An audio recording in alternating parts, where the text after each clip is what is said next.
Hello, good morning students. My self Shamsher PhD maths. बेटा 12th class में हमारे पास exercise 8.6 चल रही है। इस एक्सरसाइज में हम 10th क्वेश्चन तक कंप्लीट कर चुके थे। अब क्वेश्चन नंबर 11 में चलते हैं। देखिए 11th क्वेश्चन में क्या बोलता है बेटा, two sides of a triangle have the length A and B. ये आपके पास कोई भी एक ट्रायंगल है बेटा, पी क्यू आर। इसकी दो साइड, एक ए है और दूसरी बी है, और उनके बीच का जो एंगल है वो है थीटा। क्लियर है। In triangle P Q R, नाम हमने अपनी तरफ से दिया है। पी क्यू ए है, पी आर बी है, और एंगल क्यू पी आर ये आपके पास बेटा थीटा है। क्लियर हो गया। अच्छा, अब क्या बोलता है, what value of theta. Theta की वैल्यू क्या लेकर चलें, यानी कि थीटा वेरिएबल है, दिया हुआ है बट वेरिएबल है। वैसे हमने आपको एक बात बताया था कि जो चीज़ दी हुई होती है वो कांस्टेंट होती है, लेकिन यहाँ पर थीटा एज ए वेरिएबल है, ध्यान दें। ठीक है बेटा। अब आगे क्या बोलता है, what value of theta will maximize the area of triangle. तो सवाल ट्रायंगल के एरिया पर चलेगा, उसको मैक्सिमम प्रूव करना है और ट्रायंगल का मैक्सिमम एरिया भी बताना है। हम मान लेते हैं let A be the area of a triangle. Triangle का जो एरिया उसको हमने ए मान लिया, और इस क्वेश्चन में बेटा एरिया निकालने का फॉर्मूला होगा half into product of sides into sine theta. जब ट्रायंगल की दो साइड और उनके बीच का एंगल दे रखा हो तो एरिया निकालने का formula 1/2 product of the side into sine theta ये होता है। ठीक है बेटा। अब आपका मेन टॉपिक यहाँ से चलेगा। सबसे पहले आप कीजिए derivative D A upon D theta. Theta के रिस्पेक्ट में डेरिवेटिव करेंगे 1/2 ए बी, ये तो एज ए कोफिशिएंट है, और साइन थीटा का डेरिवेटिव हो जाएगा कोस थीटा, क्योंकि हम थीटा के रिस्पेक्ट में डेरिवेटिव कर रहे हैं। इसके बाद टू फाइंड लोकल मिनिमम और local maximum, put d A upon D theta is equals to 0। एक तो इस बात का ध्यान रखें कि जब ट्रायंगल की दो साइड और उनके बीच का एंगल दिया है ना, तो एरिया निकालने का ये फॉर्मूला होता है बेटा 1/2 product of the sides into sine theta. Formula याद रखिएगा। जब आप इसको 0 पुट करेंगे तो इसका मतलब 1/2 A B into cos theta is equals to 0। अब ये पोर्शन तो 0 हो नहीं सकता क्योंकि A B side B B side, तो इसका मतलब ये हुआ कि कोस थीटा 0 है, और इस कोस 0 कहाँ होता है, 90 पर होता है, तो इसका मतलब बेटा थीटा की वैल्यू आपके पास क्या हो जाएगी, π/2 हो जाएगी। अब आप करेंगे second derivative d square A upon D theta square. 1/2 A B तो एज ए कोफिशिएंट है, और कोस थीटा का हो जाएगा माइनस साइन थीटा। अब इसकी वैल्यू π/2 पर बताइए, at theta is equals to π/2 D square A upon D theta square क्या हो जाएगा, -1/2 ए बी, और साइन 90। साइन 90 क्या होता है 1, जो कि नेगेटिव है, और जब सेकंड डेरिवेटिव नेगेटिव होता है तो इसका मतलब एरिया इज मैक्सिमम। ए को हम पहले बता चुके हैं, एरिया को रिप्रेजेंट कर रहे हैं। ठीक है।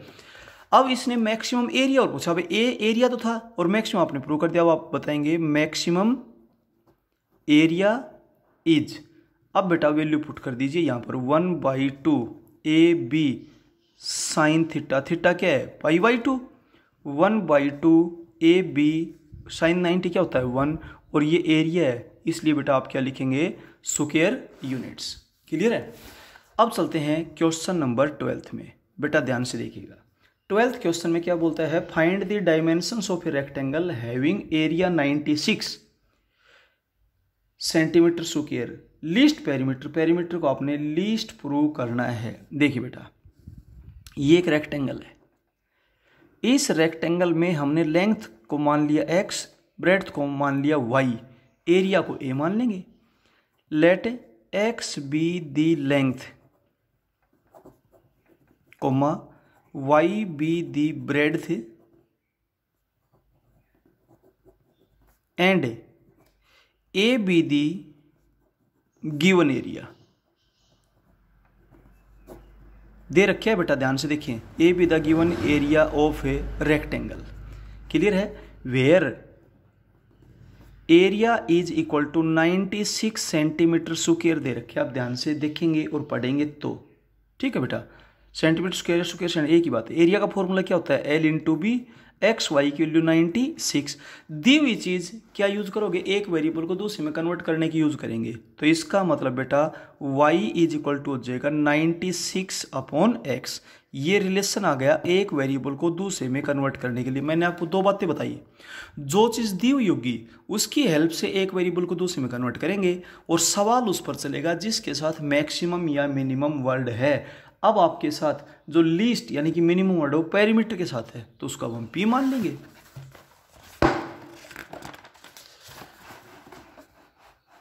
Late P be the perimeter of a rectangle. Line हमेशा कंप्लीट लिखें। पेरीमीटर का फॉर्मूला हो जाएगा 2 into X plus Y is equals to 2x plus 2y। y की वैल्यू है 96 अपॉन एक्स, पीछे आपने फाइंड आउट की थी। ठीक है, तो कुल मिलाकर के ये 2x प्लस 192 ये आ जाएगा डिवाइडेड बाई x। अब आप इसका करें derivative, dp upon dx। 2x का तो हो जाएगा 2, इसका हो जाएगा माइनस 192 अपॉन एक्स स्क्वायर। इसके बाद 2 फाइंड लोकल मिनिमम और local maximum, put dp upon dx is equals to 0। इसका मतलब 192 upon x square is equals to 2। इसका मतलब एक्स स्क्वायर की वैल्यू 96, इट मीन्स एक्स की वैल्यू √96 हो जाएगी, जिसको आप 4√6 कह सकते हो। ठीक है, इसके बाद एक रिलेशन बताया थोड़ी देर पहले, तो वहाँ से y की वैल्यू आपके पास थी 96 अपॉन एक्स, एक्स की वैल्यू √96, तो ये भी √96 आ गई।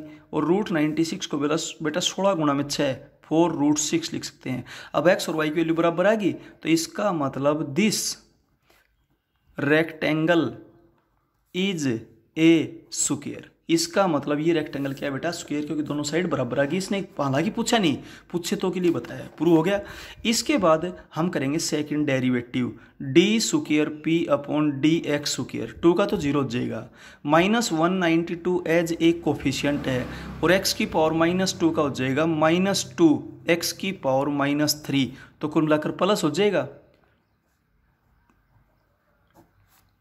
सही है, डिवाइडेड बाई एक्स क्यूब, जो कि पॉजिटिव है, और सेकेंड डेरिवेटिव पॉजिटिव है। It means perimeter is minimum, और मिनिमम को आप लीस्ट भी कह सकते हैं। जो वर्ड इसने यूज किया वो आप भी यूज कर लीजिए। अब अगर ऐसा और पूछे also find the least perimeter, तो बेटा आप बता भी सकते हैं, लेकिन इसने केवल पूछे बेटा फाइंड द पेरीमीटर ऑल्सो। अब आप लिखेंगे least perimeter is 2 into X plus Y √96 plus √96, 2√96 से 2 बार रहा 4√96, 96 को 4√6 लिखेंगे तो कुल मिलाकर के कितना आ जाएगा 16√6। और बेटा पेरीमीटर है, रिजल्ट किस में आएगा, सेंटीमीटर में आएगा। क्लियर है। अब चलते हैं बेटा इससे नेक्स्ट क्वेश्चन में, क्वेश्चन नंबर 13। ध्यान से देखिएगा, ध्यान से पढ़िएगा, डायग्राम जरूर बनाइएगा। ये बोलता है ए रेक्टेंगल है वो सेमी सर्कल में बनी हुई है। बेटा ये आपके पास है सेमी सर्कल, देखिए ये सेमी सर्कल है, क्लियर हो गया। इसका ये सेंटर ले लिया हमने ओ, इसमें रेक्टेंगल बनी हुई है जिसकी एक साइड इसके पेरीमीटर पे है, सॉरी जिसकी एक साइड इसके डायमीटर पे है। क्लियर हो गया। हमने A B C D rectangle ले ली, जिसकी लेंथ को हमने मान लिया x और ब्रेड्थ को हमने मान लिया y। ठीक है। और जो सेमी सर्कल है इसका रेडियस आपको बेटा r दे रखे है, इसका रेडियस r दे रखे है। Let x be the length, y be the breadth,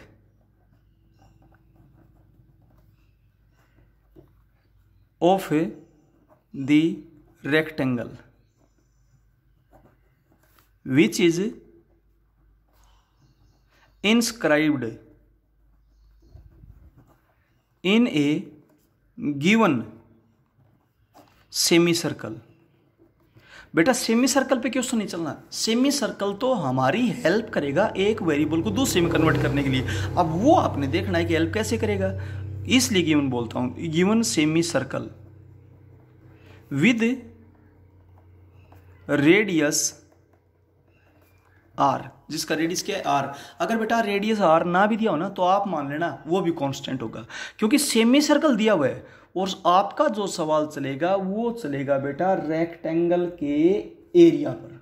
clear, जो मैक्सिमम वर्ड है ना वो रेक्टेंगल के एरिया के साथ है, तो सवाल रेक्टेंगल के एरिया पे चलना है, तो रेक्टेंगल पे सवाल चलेगा ना कि सेमी सर्कल पे। सेमी सर्कल तो आपकी हेल्प करेगा एक वेरिएबल को दूसरे में कन्वर्ट करने के लिए। अब देखो मैं इस डायग्राम में देखिएगा, इस राइट एंगल ट्रायंगल में चलता हूं ओ ए बी में। In right triangle A O B using Pythagoras theorem, using Pythagoras theorem. Pythagoras theorem use करेंगे तो बेटा R square is equal to length जब एक्स है एक्स बाई टू, तो एक्स बाई टू का whole square plus Y square, ऐसा हो गया। अब वाई स्क्वायर की जब आप वैल्यू बताएंगे तो बेटा आपके पास वैल्यू कितनी हो जाएगी वाई स्क्वायर की, वाई स्क्वायर की वैल्यू हो जाएगी R square minus X square by 4, और बेटा यहां से y की वैल्यू हो जाएगी root of 4r square minus X square divided by 2। ये बेटा रिलेशन आ गया एक वेरिएबल को दूसरे में कन्वर्ट करने के लिए। r तो हमारे पास कांस्टेंट है, x और y थे वेरिएबल, तो या तो x को y में y को x में कन्वर्ट कर देंगे। ठीक है, अब सवाल चलेगा एरिया पे, उसको a मान लेते हैं। Let a be the area of a rectangle.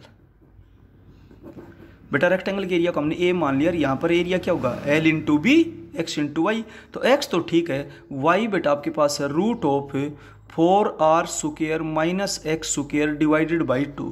इसमें बेटा ध्यान दे प्रोडक्ट है, प्रोडक्ट है तो आप पूरे का स्क्वायर कर सकते हैं, रूट हट जाएगा, और रूट हट जाएगा तो देखो आगे के स्टेप्स इजी हो जाएंगे, डेरिवेटिव करना आसान, उसके बाद सेकंड डेरिवेटिव करना आसान। और ये बात आपको कल बताई थी डिस्टेंस वाले क्वेश्चन में, ध्यान हो तो कि अगर एक फंक्शन का स्क्वायर मैक्सिमम हो तो फंक्शन मैक्सिमम, स्क्वायर मिनिमम हो तो फंक्शन भी क्या होगा बेटा मिनिमम।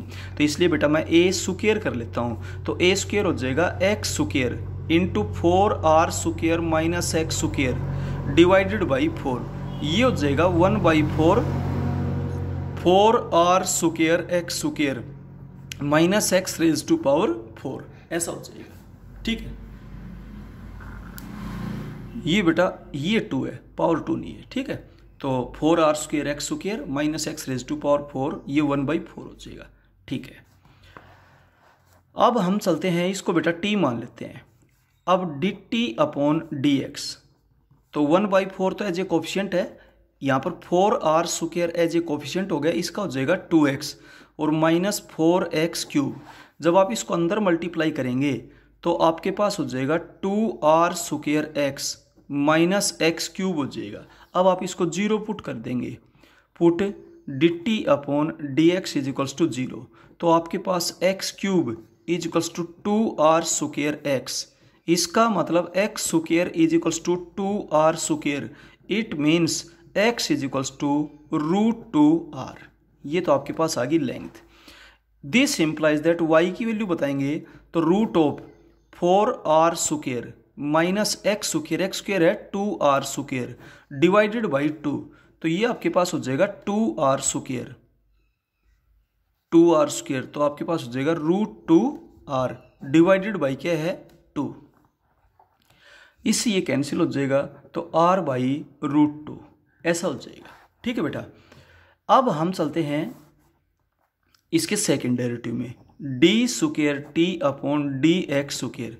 जब सेकेंड डेरिवेटिव आप करेंगे तो सेकेंड डेरिवेटिव करेंगे बेटा तो आपके पास यहाँ से कीजिए second derivative 2r square as a coefficient x का 1 माइनस 3x स्क्वायर, x की वैल्यू पुट कर दीजिए at x is equals to root 2r, d T upon d x square आपके पास क्या हो जाएगा 2r square minus 3 x square आपके पास हो जाएगा 2r square 2r square minus 6r square क्या हो जाएगा -4r स्क्वायर जो कि नेगेटिव है।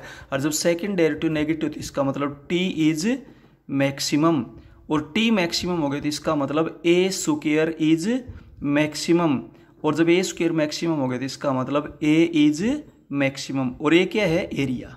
क्लियर है। अब एरिया को आपने मैक्सिमम तो प्रूव कर दिया, अब वो एरिया आपने फाइंड आउट करना है। तो अब आप लिखेंगे maximum area is A is equals to, यहाँ पर देखिए ये रहा, इसके ऊपर आपने वैल्यू पुट करनी है। एक्स की वैल्यू कितनी थी √2r, root of 4r square minus 2r square divided by 2, ये √2r, ये भी आपके पास √2r और डिवाइडेड बाई क्या है 2। अब √2 से 2 कैंसिल हो जाएगा, ये आपके पास रिजल्ट आ जाएगा बेटा r स्क्वायर यूनिट्स। ठीक है, ये आपके पास बेटा रिजल्ट आ जाएगा क्वेश्चन नंबर 13 में। तो लेंथ आपके पास √2r, ब्रेड्थ आपके पास r बाई √2 और एरिया आपके पास आ जाएगा बेटा r स्क्वायर यूनिट्स क्योंकि एरिया है। तो इस तरीके से ये क्वेश्चन आपका बेटा कंप्लीट होता है। अब चलते हैं नेक्स्ट क्वेश्चन में 14, ध्यान से देखिएगा। 14th क्वेश्चन में बेटा ये क्या बोलता है देखिए,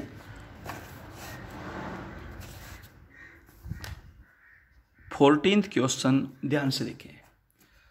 14th क्वेश्चन में ये बोलता है given the sum of perimeter of a square and circle. एक आपके पास है स्क्वायर, ये स्क्वायर है,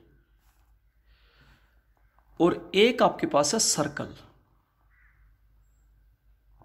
क्लियर है। स्क्वायर की हर एक साइड को हम x मान लेते हैं और इसकी रेडियस को हम r मान लेते हैं। क्लियर हो गया। Let x be the each side of square and r be the radius of a circle। तो ये दोनों चीज आपने माननी है। तो फिलहाल दोनों ही वेरिएबल्स हैं आर बी और एक्स बी। अब इसने कहा है कि इन दोनों के पेरीमीटर का सम दिया हुआ है तो उसको मैं पी मान लेता हूं। Let P be the given है बेटा, तो इसका मतलब ये पी ही एज ए कांस्टेंट काम करेगा। P be the given sum of perimeter of a square and circle, square and circle. Clear हो गया। तो स्क्वायर का पेरीमीटर तो क्या होता है 4x, सर्कल में क्या होता है 2πr और इनका सम है। तो इसकी हेल्प लेकर हम क्या करेंगे, एक वेरिएबल को दूसरे में कन्वर्ट कर देंगे। तो आपके पास हो जाएगा p minus 2πr divided by 4। ये हमने x को r में कन्वर्ट कर दिया, एक वेरिएबल को दूसरे में कन्वर्ट कर दिया। अब क्वेश्चन किस पर चलेगा, आगे ये बोलता है show that sum of area is least. दोनों के एरिया के सम पे सवाल चलेगा तो उसको मैं a मान लेता हूं। Let a be the sum of areas of square and circle. तो स्क्वायर का एरिया तो हो जाएगा साइड का स्क्वायर और सर्कल का हो जाएगा πr स्क्वायर। x की वैल्यू हमारे पास है, पुट कर दीजिए p minus 2πr divided by 4 का whole square plus πr square. Clear है। अब बेटा इसके बाद आप जब सोल्व करोगे तो ये हो जाएगा p square minus 4π square r square A square plus B square minus 2ab 4p/r divided by 16 divided by 16 divided by 16 plus πr square. अब सोल्व करेंगे तो p square by 16 plus pi square r square by 4 minus p/r by 4 plus πr square. अब मैं इसका derivative कर देता हूं dA upon dr। अब मेन क्वेश्चन आपका इस पर चलेगा दोनों के एरिया के सम पर। इसका तो 0 हो जाएगा। यहाँ पर पाई स्क्वायर बाई 4 तो एज ए कोफिशिएंट है, आर स्क्वायर का हो जाएगा 2r। यहाँ पर पी पाई बाई 4 तो एज ए कोफिशिएंट आर का 1 हो जाएगा और ये हो जाएगा 2 पाई आर।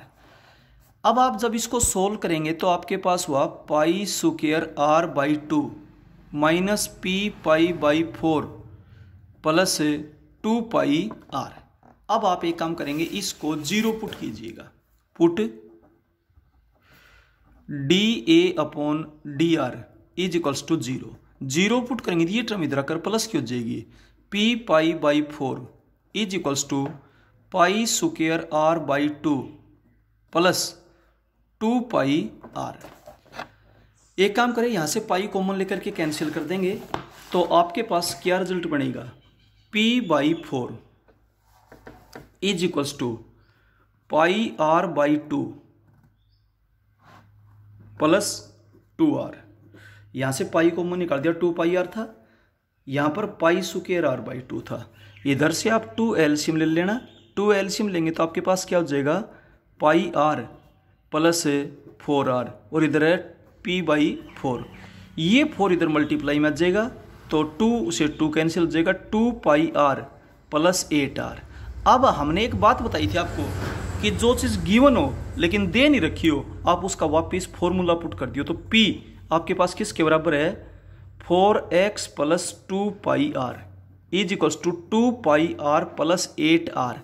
2 पाई आर से 2 पाई आर कैंसिल हो गया, 4 से डिवाइड कर देंगे, x is equals to 2r। तो इसका मतलब क्या हो गया, each side of square is equals to diameter of a circle. ऐसा ही आपने प्रूव करना था, लेकर नहीं चलना था, ऐसा आपने प्रूव करना था। ये प्रूव हो गया भाई, ठीक है। इसके बाद करेंगे बेटा second derivative, D square A upon d are square. जब आप सेकंड डेरिवेटिव करेंगे तो ध्यान दें, ये हो जाएगा पाई स्क्वायर बाई 2, आर का 1 हो जाएगा, इसका 0 हो जाएगा और प्लस हो जाएगा 2 पाई जो कि पॉजिटिव है। और जब सेकंड डेरिवेटिव पॉजिटिव तो इसका मतलब एरिया इज लीस्ट कह दीजिए या मिनिमम कह दीजिए बेटा, एक ही बात है, ठीक है। अब आपसे बस यही प्रूव करवाया गया था, show that sum of their areas is least. Clear हो गया, बस बेटा ये क्वेश्चन कंप्लीट होता है। अब हम नेक्स्ट क्वेश्चन में चलते हैं। नेक्स्ट क्वेश्चन है बेटा 15th क्वेश्चन फर्स्ट पार्ट। ध्यान से देखें, 15th क्वेश्चन के फर्स्ट पार्ट में क्या बोलता है, ए टैंक विद ओपन सरफेस, ऊपर से खुला है, एंड स्क्वायर बेस। देखिए ये आपके पास टैंक है, ये आपके पास टैंक दे रखे है,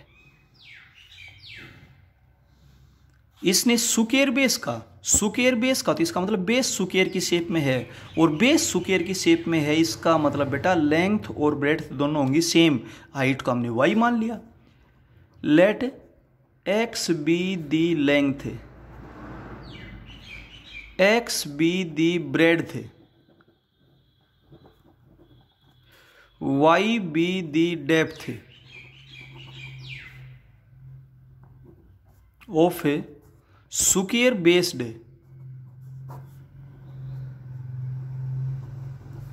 ओपन टैंक। स्क्वायर बेस्ड है, इसका यूज हम कर सके, ओपन का बाद में कर लेंगे। अब इसने आपसे वॉल्यूम दे रखे 500 cubic feet. Let v be the given volume. बेटा ध्यान दे, एक एक बात पे, एक एक वर्ड पे ध्यान दे, V be the given volume. अब इसने जो चीज गिवन होती है कांस्टेंट होती है, वॉल्यूम दे रखी है 500 क्यूबिक फीट, ठीक है। वॉल्यूम का फॉर्मूला होगा बेटा length into breadth into height, x square y is equal to 500, और इसका मतलब y is equal to 500 divided by x square. ये आपके पास एक वेरिएबल को दूसरे वेरिएबल में कन्वर्ट करने का रिजल्ट हो गया। इसके बाद अब क्वेश्चन किस पे चलेगा, कॉस्ट ऑफ लाइनिंग। और कॉस्ट ऑफ लाइनिंग किस पे डिपेंड करती है, सरफेस एरिया पे, उसको एस मान लेते हैं। Let s be the surface area of the tank. Tank का जो सरफेस एरिया बेटा उसको हमने एस मान लिया। अब ऊपर से खुला है तो एक तो फरस है, फरस का एरिया होगा लेंथ इंटू ब्रेड्थ, लेंथ भी एक्स ब्रेड्थ भी एक्स, एक्स स्क्वायर। और चारों दीवारों का होगा बेटा 4xy, क्योंकि हर जगह लेंथ एक्स है, हाइट कितनी है y है, 4xy हो जाएगा। ठीक है, अब y की वैल्यू आप पुट कर दीजिए, x square plus 4x into y, y है 500 अपॉन एक्स स्क्वायर, एक x कैंसिल हो जाएगा, ये आपके पास हो जाएगा x square plus 200 divided by x। ठीक है बेटा, अब हम इसका करते हैं derivative, ds upon dx, x square का तो हो जाएगा 2x और इसका हो जाएगा -2000 डिवाइडेड बाई एक्स स्क्वायर। इसके बाद टू फाइंड लोकल मिनिमम और local maximum, put ds upon dx is equals to 0, it means 2x is equals to 2000 divided by x square. इसको इधर लिए, x cube is equals to 1000, it means x की value आपके पास 10 आ जाएगी और x की वैल्यू 10 आ जाएगी, तो this implies that y is equal to x की वैल्यू 10 आप यहाँ पुट कर दो, 10 का स्क्वायर 100, तो y की वैल्यू आपके पास क्या आ जाएगी 5। ये तो आपके पास आ गई डायमेंशंस। क्लियर है। अब हम करते हैं इसका second derivative, D square s upon d x square. जब सेकेंड डेरिवेटिव करेंगे तो 2x का तो आपके पास हो जाएगा 2 माइनस, और यहाँ पर x की पावर -2 का -2 तो प्लस हो जाएगा 4000 डिवाइडेड बाई एक्स क्यूब। अब at x is equals to 10 पर आप इसकी वैल्यू बताएंगे d square s upon d x square, तो 2 + 4 यानी कि 6 पॉजिटिव आ गया, और पॉजिटिव आ गई थी, it means S means surface area is least, और जो सरफेस एरिया कम से कम है तो कॉस्ट ऑफ लाइनिंग भी लीस्ट होगी, and the least surface area is. अब बेटा वैल्यू पुट कर दो सरफेस एरिया में, एस में, एस आपके पास क्या था x square, X square means 10 का square plus 2000 divided by x, 2000 divided by x. अब आपके पास हो जाएगा 100 plus 200 is equal to 300 square feet. ये आपके पास सरफेस एरिया हो गया। अब least cost of lining is equals to रुपए, जो रेट है 60 रुपये का, 60 से इसको मल्टीप्लाई कर दो 300 को, तो आपके पास रुपये 18,000 आ जाएगा। क्लियर हो गया। ये था बेटा आपके पास फर्स्ट पार्ट। सेकंड पार्ट बिल्कुल सेम है, बस एक बात का ध्यान रखें कि जो बॉटम है ना उस पर लाइनिंग का खर्चा 5 रुपये का है, तो उसका एरिया को 5 से गुणा करेंगे, और जो साइड्स हैं उस पे जो मटेरियल लगेगा उसका रेट 2 रुपये 50 पैसे पर स्क्वायर सेंटीमीटर है, तो चारों दीवारों का एरिया है उसको 2.5 से मल्टीप्लाई कर देंगे, 2.50 से। क्लियर है बेटा, बस केवल इतना डिफरेंस है, बाकी सेकंड पार्ट बिल्कुल सेम है, आप खुद ब खुद करेंगे। Same as part first, try yourself. इसमें जो डिफरेंस है वो मैंने आपको बता दिया है। चारों दीवारों का जो एरिया है उसको तो मल्टीप्लाई करें 2.50 से, और जो फर्श है उसको मल्टीप्लाई करें 5 से, वो आपके पास कॉस्ट आ जाएगी। ठीक है बेटा, ओके, थैंक यू।